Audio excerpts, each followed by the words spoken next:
Welcome to the Psychology of Gambling, the podcast from Mind Over Odds, where we believe if you control your emotions, you control your outcomes. Today we're doing a deep dive into something that honestly affects pretty much everyone with a smartphone.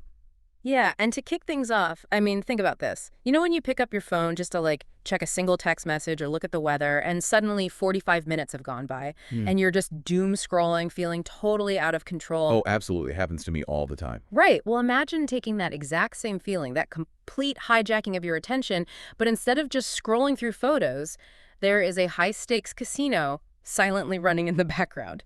And it's actively analyzing your habits, waiting for that exact moment when you're tired or stressed to send you a notification. It honestly sounds like a dystopian sci-fi movie. Right. But as we're going to unpack today, that is the literal reality for millions of people. Our mission for this deep dive is to look at the unprecedented public health crisis of online gambling, especially how it's impacting young men. Yeah, we're going to talk about how video games, stock trading, and sports betting have basically collapsed into one giant trap. And, we'll look at some of the structural reforms being proposed right now. And I want to say right up front, even if you hate sports, even if you've never placed a bet in your life, you really need to understand this stuff.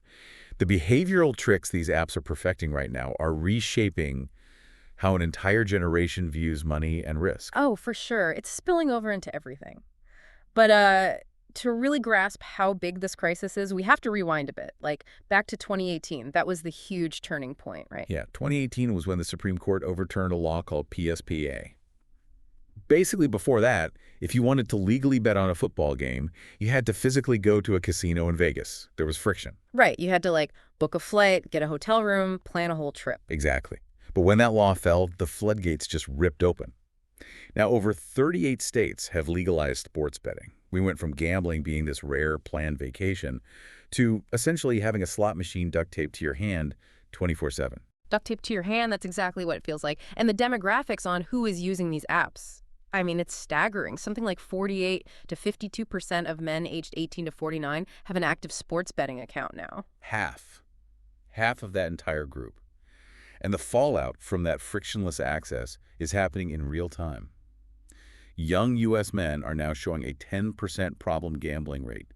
That's over triple the rate of the general adult population. Wow. Triple. That's insane. And you see it in the hotline data too, right? Yeah. In 2025, nearly 50% of the calls to the National Problem Gambling Helpline were from people between 18 and 34. And they aren't calling because they lost, $20 bucks. 73% of them are in severe financial distress. Man, that is so heavy. But it brings up a question I think a lot of people have. Why young men specifically? Everybody has a smartphone, so why is this one specific demographic getting caught in the trap so fast? That is a great question.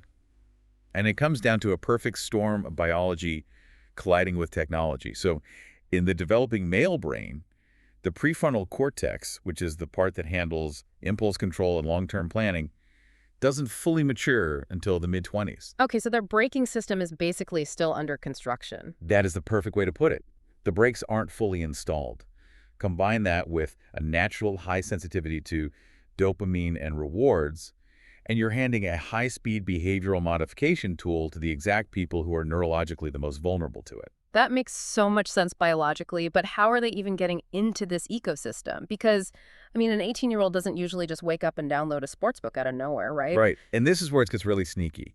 The gateway doesn't look like traditional gambling at all. It starts with video games. Oh, right, loot boxes. Exactly. For anyone who doesn't play modern video games, a loot box is basically a randomized microtransaction. You pay real money, maybe just $2 or $3 for a digital mystery box. You have no idea what's inside. It could be useless or it could be a super rare item. So it's essentially a game of chance baked right into the video game. Exactly. And the data shows young adults who buy loot boxes are over 11 times more likely to experience problem gambling later on. It acts as an independent risk factor. 11 times. That is wild. But what is it actually doing to the brain? Why is it such a strong predictor? It conditions the brain using what we in psychology call a variable ratio reward schedule. To keep it simple, it's slot machine unpredictability. You take an action, but you don't know if you'll win or how big the win will be. And the brain loves that, right? Oh, it obsesses over it. The brain pumps out dopamine just from the anticipation.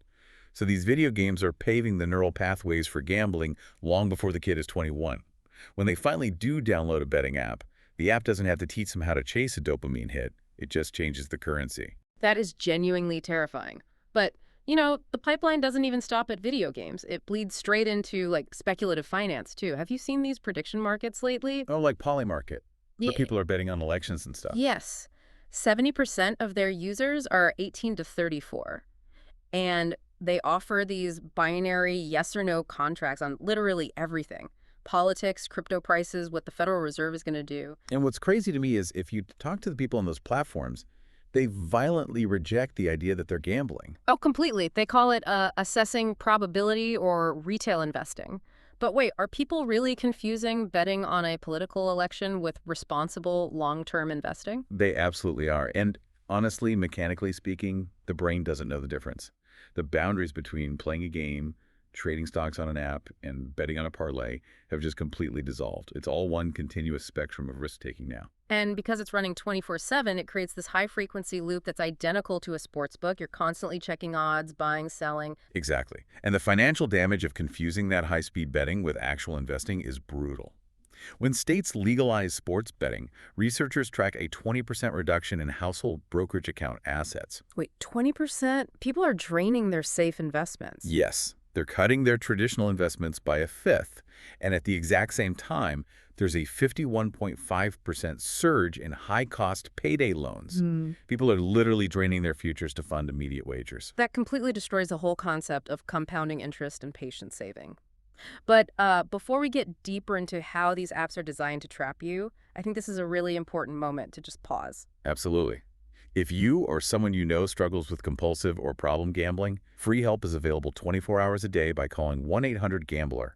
And you can always head over to our website at www.mindoverodds.com. We have tons of resources there to help you gain more insights and emotional control, not just with gambling, but in other high-risk areas of your life, too.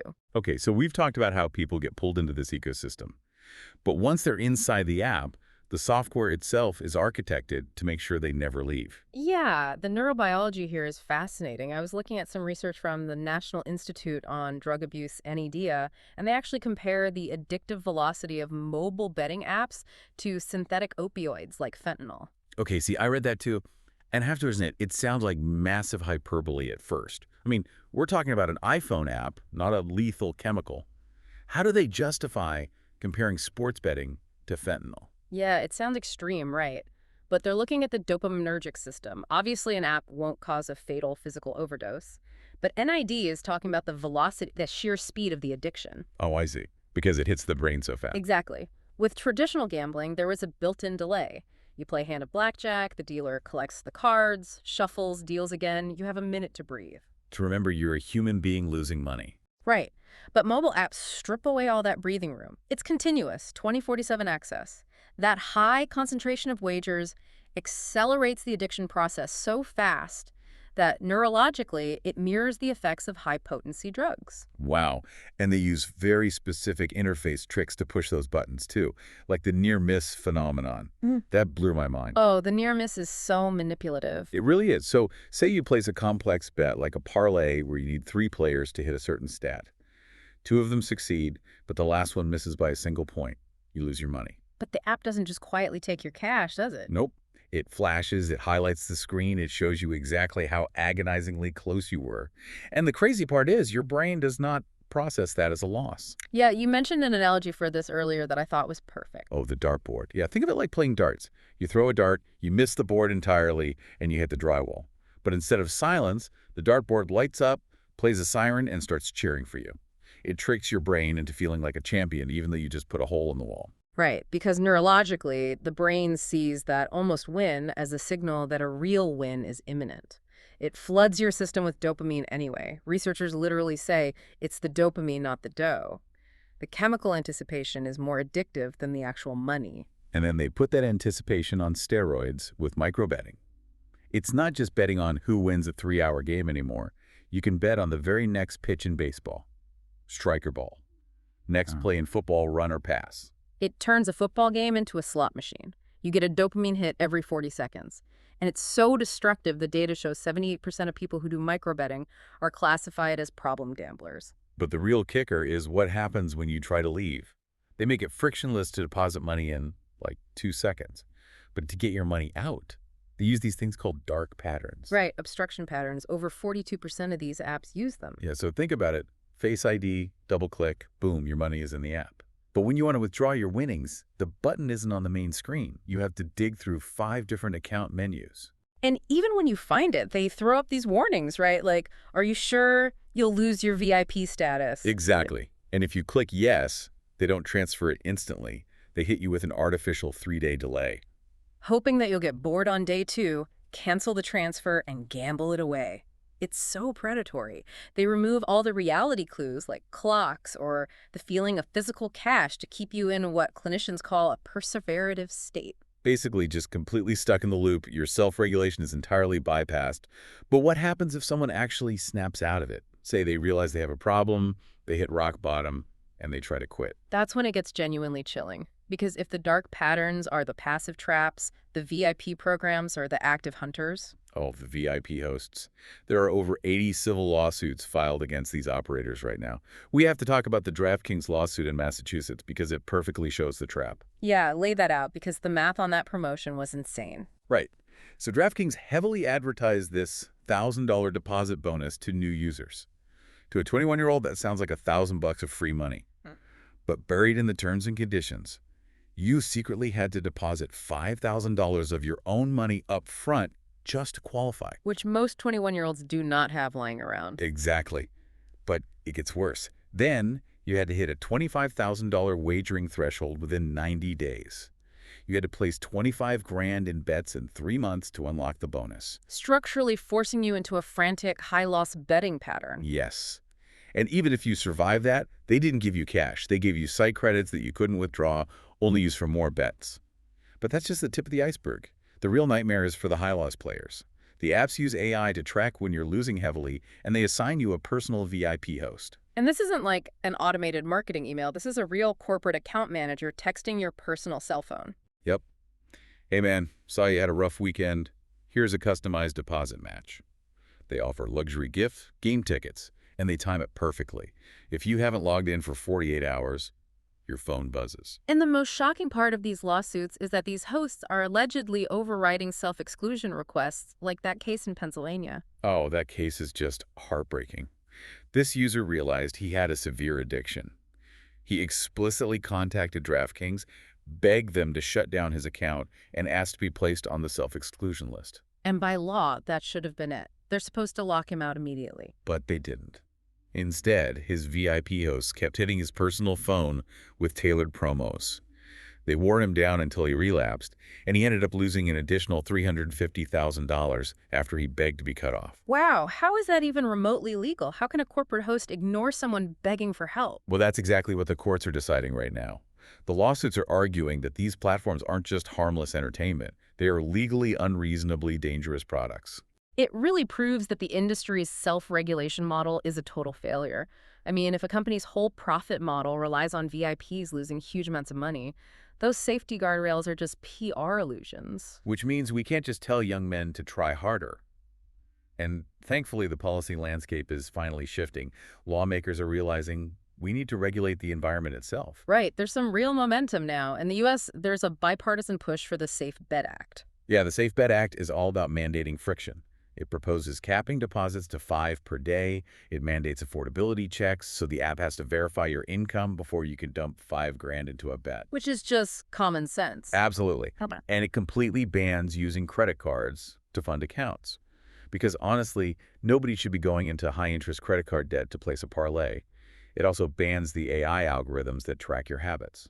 And alongside that, you have the GAME Act, which goes after the marketing. It proposes $100,000 fines for ads that target minors. But honestly, if you look globally, the U.S. is playing catch-up. Australia is phasing in a total ban on live sports betting apps, and they're building a one-click register to block all gambling ads on your internet. And the UK banned celebrities from endorsing these apps, and they're letting local councils block physical betting shops. So when you look at all these global models, a clear consensus is forming. The solution is mandating friction. We need 48-hour cooling off periods before you can increase a spending limit. It's like standing next to a toxic river. Telling people to swim responsibly doesn't work. You have to pass laws to stop the factories from dumping poison in the water to begin with. That is the perfect analogy. We have to decouple finance from these dopamine loops, punish predatory VIP hosts, and put the burden of safety on the system design, not the overwhelmed user. Right. And, I want to leave everyone listening with one final thought. Even if you never place a bet, think about this.